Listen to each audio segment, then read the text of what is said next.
तो आज हम लोग जानेंगे डाइजेस्टिव सिस्टम मतलब पाचन तंत्र के बारे में। पाचन तंत्र हमारे शरीर का वह पार्ट होता है जिसमें बताया जाता है कि पाचन तंत्र का काम है कि भोजन को सरल बनाना। हम लोग जानते हैं कि भोजन हमारा शरीर जो है सरल भोजन की इनको आवश्यकता पड़ती है और यह कठोर भोजन को एक्सेप्ट नहीं करता है। इसलिए हमारे शरीर के अंदर बहुत सारा ऐसे पार्ट्स होते हैं या अंग होते हैं जो भोजन को पचाने में मदद करते हैं। इसलिए हम सब जितने पार्ट अंदर मिला हुआ है उस सभी को हम लोग पाचन तंत्र बोलते हैं। ये सीधा सीधा बोल सकता है कि पाचन तंत्र क्या है। पाचन तंत्र, तंत्र इसमें शब्द लग गया तो इसका मतलब जरूर हो गया ये सिस्टम है। जैसे हम लोग कहते हैं कि किसी भी चीज़ को चलाने के लिए एक सिस्टम की ज़रूरत पड़ती है, उसी तरह हमारे शरीर में भोजन को पचाने के लिए एक सिस्टम की ज़रूरत पड़ती है, इसे हम लोग पाचन तंत्र कहते हैं। आइए इसके हम लोग ग्राफ को समझते हैं, देखते हैं कि कैसे कैसे इसका पार्ट्स होता है। जैसे देखते हैं कि यहाँ पर सबसे पहले माउथ होता है। सबसे पहले आपसे पूछा जाएगा कि भोजन का प्रारंभ कहाँ से होता है।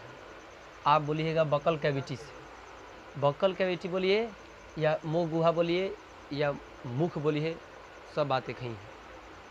तो यहाँ से हम लोगों का भोजन प्रारंभ होता है और जस्ट हम लोग भोजन यहाँ डालते हैं तो सबसे पहले वहाँ पर काम है दांतों को, दांत का काम है कि भोजन का सबसे पहले उसको पीसना। दांत क्या करता है, भोजन को पीसता है। जैसे कैसे हम लोग का चक्की मशीन होता है कि आटा गेहूँ को पीस देता है, आटा बना देता है, उसी तरह से हम लोगों का मुंह में जो है यहाँ पर भोजन आता है और लगभग यहाँ मुंह में दांत जब उसको पीसता है तो उस समय पीसने के दौरान यहाँ नीचे और ऊपर में देखेंगे कि लार ग्रंथियाँ है जिसको हम लोग सलाइवरी ग्लैंड कहते हैं। 3 जोड़ी लार ग्रंथि होती है जिसको हम लोग सलाइवरी ग्लैंड कहते हैं। और सलाइवरी ग्लैंड जो होती है इन्हीं से हम लोगों का एमाइलेज और टाइलिन एंजाइम का स्त्रावण होता है और यह क्या करती है कि निकलने के बाद इसमें से स्त्रावण होने के बाद यह भोजन से जाकर मिल जाती है। बताया जाता है कि लगभग एक दिन में 1.5 लीटर लार का स्त्रावण होता है। अब समझ लीजिए, अब बटोरना है तो क्या कीजिएगा, खाली मिल के ले लीजिएगा डिब्बा और दिन भर लार चुआते रहिए, देखिए कि लीटर होता है 1.5 लीटर की नहीं। ठीक है, तो लार ग्रंथि और सलाइवरी ग्रंथि 3 जोड़ी होती है, इसी से लार निकलता है और निकलने के बाद यह भोजन में आकर मिल जाता है। जो उसमें बैक्टीरिया होते हैं या जो भी जीवाणु होते हैं उसको मारने का काम करता है। और खाना के साथ, भोजन के साथ हम लोग बहुत सारा खराब पदार्थ भी उसमें चला जाता है। इसलिए यहाँ पर सलाइवरी ग्लैंड से निकला हुआ जो टाइलिन एंजाइम है वो भोजन में आए हुए जीवाणुओं को मार देता है। उसके बाद जस्ट नाउ जब भोजन आगे प्रवेश करता है तो यहाँ पर देखेंगे कि यहाँ पर 2 द्वार है। मुंह के अंदर देखिएगा छेद है 2 गो, एगो के नाम है निगल द्वार, एगो के नाम है कंठ द्वार। निगल द्वार मतलब उससे भोजन निकला जाता है, कंठ द्वार मतलब उससे आवाज़ निकलता है। अब कंठ द्वार और निगल द्वार दोनों के बीच में एक ग्रंथि होती है। दोनों के बीच में यहाँ क्या होती है, एक ग्रंथि होती है। और वो ग्रंथि जो होती है उस ग्रंथि का नाम है, ध्यान से सुनिएगा, इपीग्लोटिक्स। क्या नाम है, अब बोलना है, इपीग्लोटिक्स। बोलिए, जोर से बोलिए, इपीग्लोटिक्स। इस तरह से हम लोग देखेंगे इपीग्लोटिक्स क्या करता है कि जब हम भोजन मुंह में डालते हैं और अंदर निगलने का काम करते हैं तो निगलने के दौरान वो श्वास नली जो होती है या कंठ द्वार जो होता है, कंठ द्वार, उसको इपीग्लोटिक्स बंद कर देती है। मतलब शटर गिरा देती है कि अरे भागो भागो भागो, उधर से भोजन आ रहा है, उसको बंद कर देती है ताकि उसमें भोजन का कोई भी छींटा उठा ना जाए। अगर देखिए कभी आप खाना वाना खाते हैं तो कभी कभी हंसा हम मजाकी में हो जाता है, मतलब कि हो हंसता तो नहीं है, तो हंसा मजाकी में नाक में से कभी भात निकल जाता है, कभी पानी निकल जाता है, छींक आ जाती है। तो ये सब कहाँ से होती है? ये सब फेफड़ा से, यहाँ से जो कंठ द्वार है, कंठ द्वार और निगल द्वार, कंठ द्वार से तो हम लोगों का आवाज़ निकलता है, और इसी से यहाँ पर थोड़ा एपिग्लोटिक्स से जुड़ा है फेफड़ा, जो जिसमें भोजन हम लोग का मतलब पहुँच जाता है और नाक से बाहर निकल जाता है, उसको बोलेंगे एपिग्लोटिक्स। जस्ट अब भोजन अब आगे आता है यहाँ पर, तो देखेंगे कि आगे आएगा तो यहाँ पर ये जो है फ्रेम टाइप का जो है, इसको हम लोग बोलते हैं श्वास नली। ये आगे जाके फेफड़ा से जुड़ेगी। अब मान लीजिए कि इसी में फेफड़ों का चित्र बनाएंगे तो फिर गड़बड़ हो जाएगा, तो फेफड़ा का चित्र, मांस का चित्र सब नहीं बना पाएंगे, तो इसलिए सिर्फ आहार नाल का ही चित्र है इसमें, ध्यान दीजिएगा। और इसके बाद साइड में जो है ये आहार नली है। इस नली को हम लोग ग्रास नली बोलते हैं, ईसोफेगस इंग्लिश में इसको हम लोग बोलते हैं, ईसोफेगस, वो साइलेंट रहता है, ठीक है, और ग्रास नली इसको बोलते हैं। देखिएगा यहाँ पर बहुत एक मज़ेदार क्वेश्चन पूछता है कि हम लोगों का पाचन तंत्र जो होता है, इसकी लंबाई हम लोग बोलते हैं कि आहार नाल, यहाँ से यहाँ तक जो होता है, मुंह से स्टार्ट होता है आहार नाल और छोटी आंत तक अंत हो जाता है। तो आहार नाल की लंबाई कितनी है कोई पूछेगा, तो आपसे बोलेगा कि आहार नाल की लंबाई कितनी है, तो आप फीट में अगर बताइएगा तो 32 फीट हो जाएगा। अगर ऐसे बताइएगा तो लगभग 9 से 10 मीटर में आ जाएगा, मीटर में चेंज कीजिएगा तो 9 से 10 मीटर की इसकी लंबाई है। अब जस्ट नाउ भोजन आता है ग्रास नली में, तो ईसोफेगस में भोजन का पाचन नहीं होता है। बहुत मज़ेदार क्वेश्चन है, बहुत मज़ेदार क्वेश्चन। आपसे पूछ सकता है कि बोलिए भोजन का पाचन कहाँ पर नहीं होता है, तो बोलिएगा ग्रास नली में भोजन का पाचन नहीं होता है। उसमें सिर्फ एक ही कंडीशन होता है, कभी भोजन जब आता है ना तो उसमें संकुचन हो जाता है, सुकूड़न और शिथिलन दोनों होता है। जब सुकूड़ जाता है तो उसको हम लोग संकुचन बोलते हैं, अब फैल जाता है तो उसको शिथिलन बोलते हैं, और इस प्रक्रिया को हम लोग कर्मा कुंचन बोलते हैं। पूछेगा आपसे सवाल कर्मा कुंचन क्या है, तो बोलना शिथिलन और संकुचन होने की प्रक्रिया कर्मा कुंचन कहलाती है। और उसके बाद कर्मा कुंचन होने के बाद ये भोजन कहाँ आएगा, तो हमारे अमाशय में आएगा, दैट इज स्टमक में आएगा। यहाँ पर अमाशय के भाग देखेंगे कि अमाशय का भी 3 भाग होता है, कार्डियक, पाइलोरिक और फंडिक। कार्डियक, पाइलोरिक, फंडिक, या बोल सकते हैं कार्डियक, फंडिक और पाइलोरिक, ये 3 भाग होते हैं किसका, अमाशय का। जब अमाशय में भोजन आता है तो अमाशय में भोजन आने के बाद क्या होता है, तो सबसे पहले अमाशय में कहाँ आता है भोजन, तो आप बोलिएगा कार्डियक में। कार्डियक में सबसे पहले भोजन आएगा।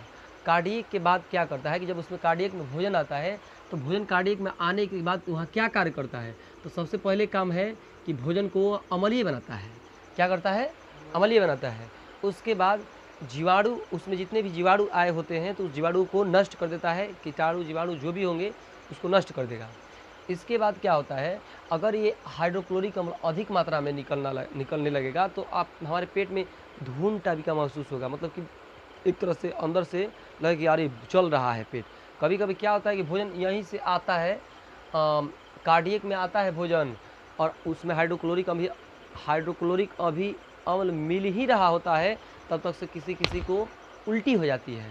तो उल्टी हो जाती है तो वो फिर मुंह के द्वारा बाहर निकलता है, तो इसमें से कुछ भाप जो होता है नाक के द्वारा भी निकलने लगता है, जिससे गर्म महसूस होता है। जैसे आप पेप्सी से पीजिएगा ना, कभी कभी सड़क जाता है तो लगता है कि नोकिया में से धुआं फेंक रहे हैं, मतलब गर्म टाइप का महसूस होता है। तो यहाँ पर देख लिए वो अमाशय है, अमाशय में हाइड्रोक्लोरिक अम्ल होता है, वही हाइड्रोक्लोरिक अम्ल की मात्रा जो इसमें मिल जाती है, तो भोजन कभी उल्टी भी करेंगे तो लगता है कि नाक जलने लगी। तो इस तरह से हम लोग का हाइड्रोक्लोरिक अम्ल है। अधिक मात्रा में होगी तो उसको हम लोग बोलते हैं अल्सर। अगर हाइड्रोक्लोरिक अम्ल जो होता है अधिक मात्रा में निकलने लगेगा तो उसको हम लोग अल्सर बोलते हैं। क्या बोलते हैं, अल्सर। बोलिएगा ध्यान से।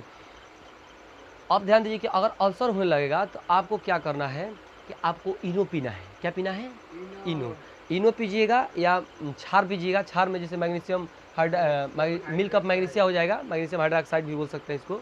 मिल्क ऑफ मैग्नीशिया आप जाकर मार लीजिएगा, दुकानी पर मिलता है इनो, अब तो 7 रुपये 9 रुपये हो गया है, तो मार लीजिएगा, ठीक है। इसके बाद कार्डियक के बाद आता है कौन भाग, तो फंडिक भाग आता है। फंडिक देखिएगा, फंडिक में भी क्या होता है कि जब ये फंडिक है, देखिएगा दूसरा भाग जो है ये फंडिक भाग है। इसमें जब भोजन आता है तो इसमें जो भोजन में है, भोजन के मतलब इस अमाशय के साइड किनारा में छोटी छोटी मतलब कि निकला होता है, उसको हम लोग रूजी बोलते हैं। छोटा छोटा भाग निकला रहता है, जैसे काट निकलता है ना, तो उस तरह रुझि निकलता है। और क्या करता है रुझि कि भोजन को अपने अंदर ठहरा के रखता है। लगभग आप यहाँ पर लिखे हैं कि भोजन को रोकता है। फंडिक क्या करता है, भोजन को रोकता है कितना समय, 4 घंटा। 4 घंटा रोकता है। कौन रोकता है, रुझि रोकता है। ठीक है। तीसरा भाग आपसे पूछेगा कि कौन है, तो तीसरा भाग बोलिएगा कि पाइलोरिक है। तीसरा भाग कौन है, पाइलोरिक। जस्ट नाउ हम लोग आगे बढ़ेंगे यहाँ से, तो यहाँ पर ये भाग जो है पाइलोरिक भाग है। पाइलोरिक से क्या होता है कि पाइलोरिक जो है, पाइलोरिक जठर ग्रंथ, जठर रस का निर्माण करता है, that is just gastric juice का निर्माण करता है। उसमें गैस्ट्रिक जूस बनता है। जैसे मान लो कि बहुत लोग कहता है ना कि अरे हमारा पेटों में गैस बनल है, तो गैस नहीं बनल है भैया। वहाँ पर देखिएगा कि यहाँ पर जठर रस का निर्माण हुआ है, और जठर रस का निर्माण होता है तो वहाँ पर 2 बात ध्यान देंगे। जठर रस में भी 2 एंजाइम होते हैं, 2 एंजाइम उसमें से निकलते हैं, एक पेप्सिन है, एक रेनिन। जठर रस से 2 एंजाइम निकलते हैं, जिसका नाम है पेप्सिन, एक रेनिन। पेप्सिन का काम है प्रोटीन का पाचन करना। क्या करना, पेप्सिन का काम है प्रोटीन का पाचन करना। उसके बाद रेनिन का काम है दूध से दही बनाना। देखिएगा पूछता है सवाल, रेनिन का क्या काम है, तो दूध से दही बनाना। कभी कभी देखिएगा आप भी कि मान लीजिए कि कोई कोई बच्चा नहीं होता है कि दही उल्टी कर देता है, तो उसके शरीर में भोजन जाते ही ऑटोमेटिक वो क्या होने लगता है कि वो दही बनना शुरू हो जाता है। ठीक है। तो ये बूढ़ों में ये सब खत्म हो जाता है, रेनिन में खत्म हो जाता है। इसलिए क्या होता है कि डॉक्टर सलाह देता है कि भाई रेनिन मत खाइयो ना तो जोगा जाए, तो मतलब कि दूध मत खाइयो ना तो जोगा जाए, कहाँ से कि रेनिन तार सब खराब हो गया। तो रेनिन जो होता है उसका समाप्त हो जाता है, तो इसलिए उसको डॉक्टर सलाह देता है कि दही भाई सीधा चाप लीजिए, दही चापिए। ठीक है। इसके बाद जब भोजन यहाँ पर आता है तो ध्यान दीजिएगा, यहाँ पर आने के बाद भोजन एकदम डायरेक्ट यहाँ से अब छोटी आंत में नहीं आ सकता है, इधर से थोड़ा आएगा जस्ट नाउ पाइलोरी के नीचे। तो पाइलोरी के नीचे आने के बाद यहाँ से छोटी आंत का निर्माण हो जाता है। छोटी आंत में अब भोजन जाना प्रारंभ करता है। जाने से पहले क्या होता है कि छोटी आंत में 2 हार्मोन निकलते हैं। छोटी आंत से सबसे पहले जो हार्मोन निकलता है कोलेसिस्टोकोनिन हार्मोन निकलता है। वो हार्मोन क्या करता है कि यहाँ पर ये मैसेज देगा कि देखिए भाई उधर से जो भोजन आ रहा है ये अम्लीय आ रहा है, और आवाज़ से कहता है, छोटी आंत कहता है कि हम अम्लीय भोजन नहीं लेंगे, अम्लीय भोजन एक्सेप्ट नहीं करेंगे। आप देना है तो हमको मतलब कि उदासीन दीजिए, नहीं तो हम अम्लीय नहीं, मतलब कि अम्लीय नहीं एक्सेप्ट कर सकते हैं। तो ये क्या करता है कि यहाँ पर देखिएगा साइड में कि एक लीवर है, देखिएगा इसका भार 1.5 kg का है। लीवर में देखिएगा छोटी मोटी एक वो यहाँ पर गॉल ब्लैडर है। मतलब गॉल ब्लैडर मतलब समझ लीजिएगा कि गॉल ब्लैडर को ही बोलते हैं पित्ताशय से। और इसका पीएच मान जो होता है गॉल ब्लैडर का 8 होता है। पीएच मान कितना होता है, 8 जिसका पीएच मान होता है क्षारीय होता है। अपने जानते हैं कि 7 से अधिक होता है तो 8 पीएच मान हो गया तो क्षारीय हो जाएगा। तो इसका पीएच मान क्षारीय होने के कारण जो होता है इसमें से क्षार निकलता है। तो यही क्षार जो है भोजन से जाके आगे मिलता है, और मिलने के बाद ही ये आगे बढ़ता है। ध्यान दीजिएगा कि अग्नाशय जो होता है बहुत हम लोग का मतलब कि अहम रोल है इसका अग्नाशय का। अग्नाशय जो है, अग्नाशय को ही हम लोग पेनक्रियाज बोलते हैं इंग्लिश में। इसका जो है इससे 3 हार्मोन का निर्माण होता है, और यही पूर्ण पाचन का कार्य करता है। अग्नाशय जो है हम लोग का पूर्ण पाचन का काम करता है। कौन, अग्नाशय। ध्यान दीजिएगा लाइपेज, एमाइलेज, ट्राइपलेज, ये 3 जो होता है हार्मोन का निर्माण होता है, 3 एंजाइम का निर्माण होता है अग्नाशय से। और सबसे पहले निकलता है लाइपेज। तो लाइपेज क्या करता है, तो फैट मतलब वसा को पचाता है। इसके बाद एमाइलेज क्या करता है, स्टार्च को पचाता है। स्टार्च मतलब मंड, स्टार्च मतलब क्या होता है, मंड। जैसे मतलब कि लीजिए कि कोई भी चोकर वोकर होता है तो उसको हम लोग मंड बोलते हैं, मतलब स्टार्च बोलते हैं। इसके बाद पूर्ण पाचन हो गया, टी से हो गया एमाइलेज, लाइपेज, एमाइलेज, ट्राइपेलेज। तो ये जो होता है क्या करता है, या ट्रिप्सिन भी बोल सकते हैं हम लोग। ये क्या करता है, प्रोटीन का काम करता है कि पाचन करता है। क्या करता है, प्रोटीन का पाचन करता है। अग्नाशय से ये तीनों हार्मोन हो गया। अब आइए नीचे, भोजन जस्ट नाउ आता है कहाँ, छोटी आंत में। छोटी आंत में अब यहाँ भी छोटी आंत का 3 गो भाग होता है, जिजुनम, ग्रहणी, इलियम। लेकिन ध्यान दीजिएगा कि यहाँ पर सबसे पहले हम आगे धीरे धीरे हम लोग एक एक यहाँ पर डिस्कस करेंगे। आगे चल के एक के बारे में डिस्कस करेंगे, सिंपल। तो ध्यान दीजिए कि जब छोटी आंत में भोजन आएगा तो छोटी आंत को ही हम लोग बोलते हैं क्षुद्रांत या छोटी आंत बोलते हैं, इंग्लिश में स्मॉल इंटेस्टाइन बोलते हैं। इसका भी 3 गो भाग होता है, आगे चल के हम लोग पढ़ेंगे। तो भोजन आएगा इसमें, और इसमें भोजन आने के बाद यहाँ पर क्या होता है कि इनके अंदर जितने भी अच्छा पदार्थ होता है, जैसे ग्लूकोज चुलकोज होता है, तो सब इस छोटी आंत द्वारा ऑब्जर्व कर लिया जाता है, अवशोषित कर लिया जाता है। ऑब्जर्व करने के बाद ये जो होता है लीवर को ले दिया जाता है कि लीवर स्टोर करके रखे। इससे मान लीजिए कि नहीं खिसिया जाता है कोई, अरे भाई हम खाना ना खाएं 2-3 दिन महटिया जाता है, तो चुरा कर लीवर में एकदम मैंने बटोर के रखा गया है। कौन चीज़ बटोर के रखा गया है? उसके लीवर के अंदर ग्लूकोज जो है एक मात्रा में भंडारित किया गया है। लीवर के काम है कि बटोर के एकदम रखले रहल।